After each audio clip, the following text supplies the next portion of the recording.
हरे कृष्ण। फाल्गुन मास की पूर्णिमा तिथि का विशेष महत्व है और ये तिथि आध्यात्मिक रूप से अत्यंत शुभ मानी जाती है, क्योंकि इस दिन भक्त प्रहलाद की अटूट भक्ति का प्रमाण मिलता है और भगवान नरसिंह के अवतरण की पृष्ठभूमि तैयार होती है। ये दिन होलिका दहन का भी होता है, जो हमें ये सीख देता है कि अहंकार, अधर्म और अन्याय की हमेशा पराजय होती है, जबकि भक्ति, सत्य और प्रेम की विजय होती है। साथ ही इस पावन तिथि पर गंगा स्नान, दान पुण्य और श्री सत्यनारायण भगवान की पूजा करने से अनंत पुण्य की प्राप्ति होती है।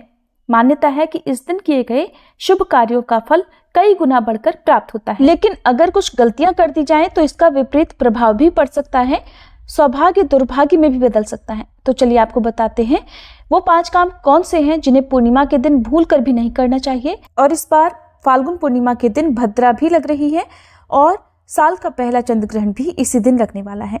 तो आपको ये सारी जानकारी आज की इस वीडियो में मिलने वाली है। इस बार फाल्गुन पूर्णिमा प्रारंभ होगी 13 मार्च गुरुवार को सुबह 10:36 से और पूर्णिमा तिथि की समाप्ति होगी 14 मार्च शुक्रवार को दोपहर 12:23 पर।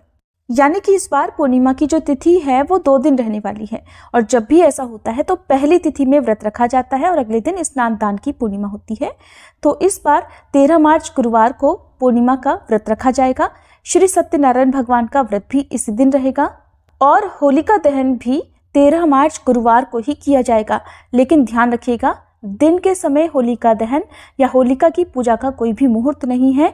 जो भी मुहूर्त है वो रात को भद्रा की समाप्ति के बाद ही होगा। 14 मार्च शुक्रवार को पूर्णिमा का स्नान दान किया जाएगा और रंग वाली होली, जिसे दुल्हड़ी भी कहते हैं, इसी दिन मनाई जाएगी और इसी दिन पूर्ण चंद्र ग्रहण भी लगेगा। पूर्ण चंद्र ग्रहण इस बार भारतीय समय अनुसार दिन के समय लगेगा, यानी कि जिस समय ये चंद्र ग्रहण लग रहा होगा हमारे देश में दिन का समय होगा, लेकिन विदेशों में रात का और शाम का समय होगा। 13 मार्च गुरुवार को पूजा के शुभ मुहूर्त इस प्रकार रहेंगे। प्रातःकाल पूजा का मुहूर्त रहेगा सुबह 5:21 से 6:33 तक। शाम की पूजा का मुहूर्त शाम 6:28 से 7:41 तक। गोधूली मुहूर्त शाम 6:26 से 6:50 तक और चंद्रोदय होगा शाम 5:54 पर। शाम को चंद्रोदय होने पर आप चंद्र देवता को अर्घ्य देने के बाद अपने व्रत का पारण कर सकते हैं। और 13 मार्च गुरुवार को सूर्योदय होगा सुबह 6:41 पर, सूर्यास्त होगा शाम 6:31 पर। ब्रह्म मुहूर्त सुबह 5:04 से 5:52 तक रहेगा। भद्रा भी पूर्णिमा तिथि लगते ही यानी कि सुबह 10:35 से शुरू हो जाएगी और रात 11:26 तक भद्रा काल रहेगा।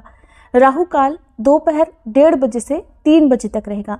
इस बार भद्रा का वास मृत्युलोक यानी पृथ्वीलोक पर ही होगा और जब भी मृत्युलोक में भद्रा का वास होता है तो ये अशुभ मानी जाती है।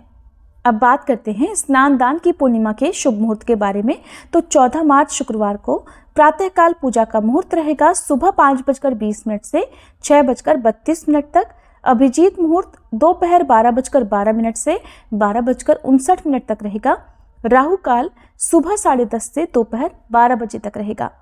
पूर्णिमा तिथि के दिन कड़वे वचन नहीं बोलना चाहिए, क्रोध नहीं करना चाहिए, तामसिक भोजन या फिर नशे इत्यादि का सेवन नहीं करना चाहिए, गंदे वस्त्र या अशुद्धता से बचना चाहिए और इसके अलावा झूठ, धोखा या किसी से भी किसी भी तरह का छल कपट नहीं करना चाहिए। पेड़ पौधों को नहीं काटना चाहिए और अनावश्यक रूप से वृक्षों की कटाई भी नहीं करनी चाहिए। यदि इस तरह के काम किए जाते हैं तो दुर्भाग्य आता है। और पूर्णिमा के दिन गंगा स्नान या किसी भी पवित्र नदी में स्नान करने के बाद आप भगवान विष्णु, माँ लक्ष्मी जी और भगवान शिव सहित माता पार्वती का पूजन अवश्य करें। अपनी सामर्थ्य के अनुसार कुछ न कुछ दान भी दें। घर में सुख समृद्धि की कामना से श्री सत्यनारायण भगवान की कथा सुने और परिवार के साथ भजन कीर्तन करें। मन को शांत और सकारात्मक बनाए रखें। इस तरह से पूर्णिमा के जो नियमों का पालन करता है उनके घर में हमेशा खुशहाली बनी रहती है। इस बार क्योंकि भद्रा पृथ्वीलोक पर रहने वाली है तो भद्रा के समय कुछ काम ऐसे हैं जो बिल्कुल नहीं कर सकते, लेकिन पूजा पाठ या व्रत का पारण यदि आपको करना हो तो आप कर सकते हैं। क्या नहीं करना चाहिए ये आप जान लीजिए। विवाह या फिर कोई नया व्यापार या कुछ मुख्य पूजा होती है, जैसे कि होलिका दहन है तो होलिका दहन भद्रा में नहीं किया जाता, लेकिन पूर्णिमा क्योंकि हर महीने पड़ती है तो पूर्णिमा की जो पूजा है वो आप साधारण तरीके से सुबह शाम कर सकते हैं। मुंडन, गृह प्रवेश, कोई नई प्रॉपर्टी खरीदना या बेचने का काम, कोई भी शुभ मांगलिक कार्य या फिर किसी भी मांगलिक कार्य की शुरुआत या समाप्ति भी भद्राकाल में नहीं करनी चाहिए। अगर आप होलिका दहन के बारे में या फिर चंद्र ग्रहण के बारे में जानना चाहते हो तो आपको हमारे चैनल पर इस बारे में वीडियो मिल जाएगी, आप जरूर देख लीजिएगा।